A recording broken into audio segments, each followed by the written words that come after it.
Happy to give the next video on decision tree. So decision tree algorithm is a classification algorithm. It used to execute the particular problem without any much computations. We are getting the results in very good accuracy. All these things will happen with use of decision tree. Decision tree is used to handle categorical data in a regression model. When we are using linear regression, we can able to handle with dependent variables and independent variables, such incremental values like that we will handle. When we are coming to categorical type of data, we have to go for a classification algorithm. In that, decision tree is one of the algorithm. So we are using Gini index in decision tree to check out how the classification happened in very good process. Mean by how the classification occurred, whether it is properly occurred, how the values are classified, that and all can be identified with use of Gini index. That's the formula we are using to identify Gini index, and whatever the algorithm model we are using with use of decision tree, it will work with Gini index only to identify the tree structure. So we are having a root node, and down to that we are having child nodes, and we are having sub nodes. Like that we are having the final results. So the classification will occur like that. So according to the given data set, it will just modify the given data set in terms of a meaningful tree structure output, that is to be decision tree. Okay. So decision tree mean by what? Basically, as a computer science student or person who knows about tree structure, we are having, if the person can't play tennis, so if yes, you can play, otherwise not play. So if the weather is sunny, you can able to play tennis. If the weather is rainy, it's not possible to play tennis. Like that we can able to categorize our decisions. So in that way the decision tree will work, and it will just identify the solution to reach the destination, mean by the results, whether it is yes or no. Okay. So in this regard, I will explain the coding part of decision tree. So decision tree having three different packages. All the machine learning algorithms, we are using this three different packages as our main execution packages. So one is NumPy, another one is Matplotlib, and another one is Pandas. These three packages are very much useful. So NumPy is used for dealing with mathematical calculations. Whatever the mathematical works we are doing inside the program, that will be handled by NumPy. And Pandas is used to just handle the Excel sheets, the inputs whatever we are feeding to the machine learning model, it in terms of Excel sheet or in terms of CSV file, whatever it may be, we can able to make it with use of this particular package called Pandas. The third package what we are using is said to be Matplotlib. Matplotlib is used to display the output in the form of graphs, in the form of bar charts or pie charts, whatever it may be. You want scatter graph, you can able to use Matplotlib. Next to that, we are just having the input, whatever the input we have to read from the working directory. Our input folder, what we are having, inside that we are having a data set that is named as social network ads. So that is our data set. It's in the form of CSV, comma separated values. So that will be readed with use of read underscore CSV method, and this method will just convert into, it will just store this data set into a variable that is called as a data frame variable. The variable name is data set. Okay. So this what you are seeing here in this particular code. So data set we are just reading. The data set name is social ads, network ads, and then what we are doing here in the next step, we are splitting the data set in the form of X and Y. So whatever the data set we are getting, that has to be splitted, the class column as Y, apart from the class column, whatever the remaining columns we are having, that will be considered as X. Majority of the data set having the last column as a class column, so we are taking the last column as Y, and the remaining columns from first to before last column we are taking as x. So x equal to data set dot. So ilog mean by index locator. So we are just giving colon comma colon minus 1. So that is mean by excluding the last column, remaining all columns will be stored in x. And y is equal to data set dot ilog colon comma minus 1 dot values. That is mean by we are just fetching only the last column, so that we are giving colon comma minus 1. So that is mean by the last column, the class column will be retrieved and that will be stored in y. So next to that we are just trying to split our training set and testing set. So we have to use a package called model selection, and then in that we have to import the particular classes train underscore test underscore split.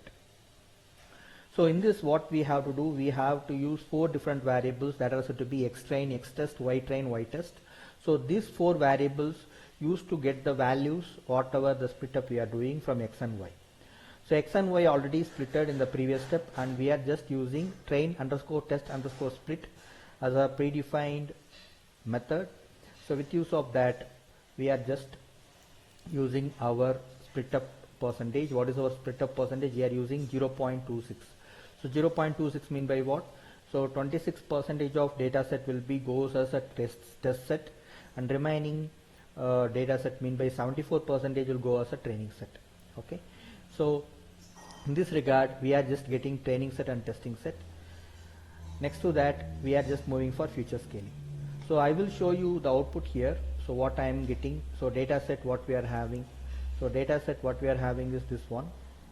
So in the data set we are having the entire 3 different columns: age, estimated salary and purchase. So these are the 3 different columns we are having.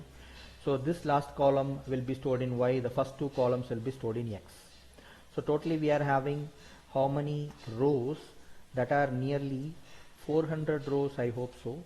400 rows, 0 to 399 we are having. So totally 400 rows we are having in the data set. So first 2 columns will be go for x and the last column will go for y. Okay. So among this I will show the x value now.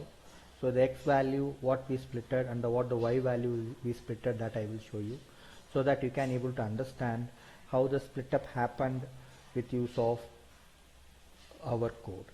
So in the data set we now columns, now the x I opened, the x what we splitted here is the first 2 columns. So the last column is discarded in the x. So when we are seeing y, what is the y value we are seeing? The last column, only the last column we are seeing in the y. Okay. Now what is the next one? We have to go for our training set and testing set split up. So 26% will be go as testing set, I told no. So what happens? The 26% in training set. So you can see. So this is the 26% in testing set. So we are just having the entire test set, that is said to be y test. Here we are having y train. So y train we are having like this.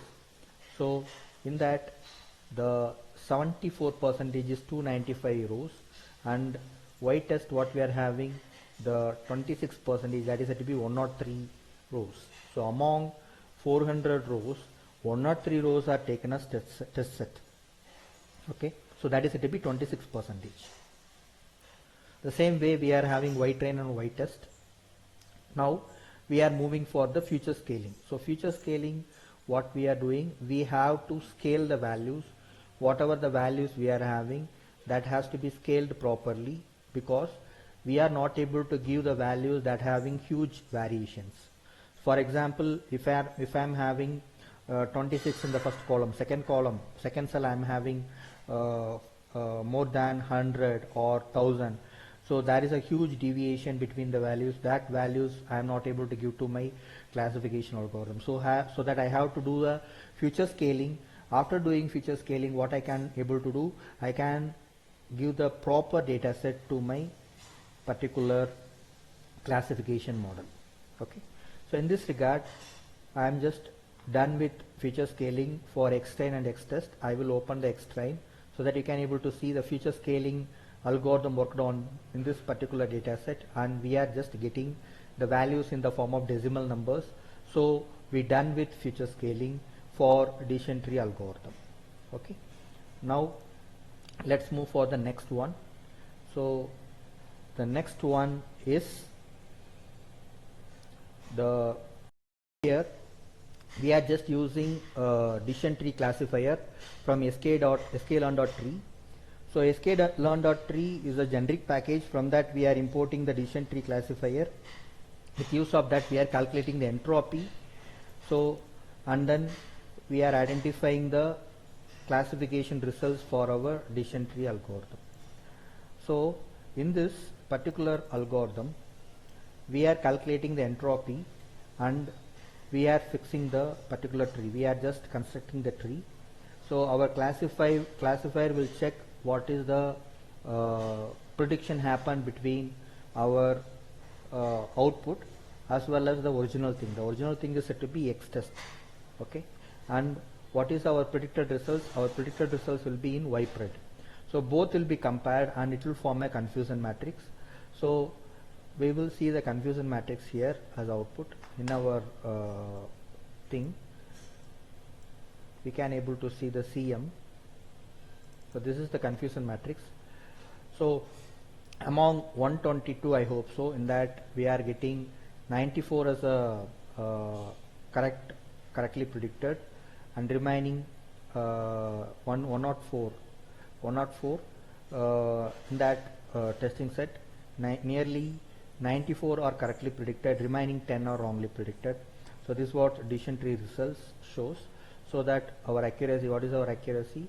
We are getting 90.38% accuracy. So our accuracy goes like this for decision tree.